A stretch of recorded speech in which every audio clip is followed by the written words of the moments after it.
Focal length and stabilization. Those are the two obvious things separating the Tamron 70 to 180 mm and the Sony 70 to 200 mm G Master lens. Oh wait, and about a $1,400 price difference. Now when it comes to quality, both these lenses are similar, so how much of a difference does that 20 mm focal length and lens stabilization really make? I get to the bottom of this. But before we begin, shout out to Tamron for hooking us up with the 70 to 180 and for supporting this video. And if you like this video, make sure to smash that like button below, subscribe to our channel, and tap the bell icon to get notified about our latest videos. Now, all my tests were done using these lenses on a Sony a7 III, and they're not scientific tests by any means, but the results I got were surprising.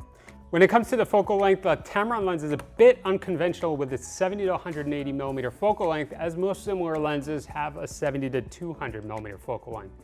So why did Tamron make the long end 180 mm instead of 200 mm, and does that 20 mm difference even matter?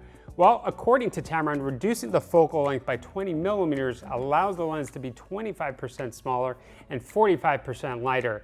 As you can see when side by side, the Tamron 70 to 180 is significantly smaller than the Sony 70 to 200 mm, and I can tell you that it's a lot lighter as well. An added bonus of reducing the lens to 180 mm is the affordability of this lens. It's a whopping $1,400 less than the Sony G Master. And those are huge benefits for just a 20 mm difference. But will you miss that 20 mm focal length when shooting? Well, I took photos at 200 mm with the Sony 70 to 200 and at 180 with the Tamron 70 to 180. As you can see, you're not missing out on much. When shooting these photos, it didn't make much of a difference to me. Now, is having that extra 20 mm going to make a difference for you? Let me know in the comments below. Moving on to stabilization. The Sony 70 to 200 mm G Master has optical steady shot, which stabilizes the lens in conjunction with the camera's IBIS or in-body stabilization, while the Tamron 70 to 180 mm lens has to rely solely on the camera's IBIS. Now, my thinking was that with most cameras having excellent IBIS, that it wouldn't make much of a difference. So for the Sony, I tested the lens at 200 mm and at 70 mm, and the Tamron at 180 mm and 70 mm.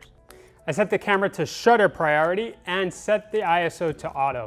Now, first up was the Sony G Master with the lens stabilization on, and as you would expect, the results were great. Now, one thing I noticed is that when the lens stabilization is turned on, the in-body stabilization of the a7 III is automatically on by default, and it can't be turned off from the camera. So how much of a difference does the lens stabilization make? Turns out the optical image stabilization in the lens on the Sony didn't make any difference at all. To my surprise, the photo taken at a half a second with the Tamron at 180 mm utilizing Sony's a7 III's IBIS had less motion blur than the Sony 70 to 200 did at a half a second at 200 mm with the lens stabilization combined with the a7 III's IBIS. Now, both when shooting at the far end and close ends of each lens, clearly the a7 III's body stabilization makes a huge difference. This was my experience in my limited testing, but I was blown away by the results.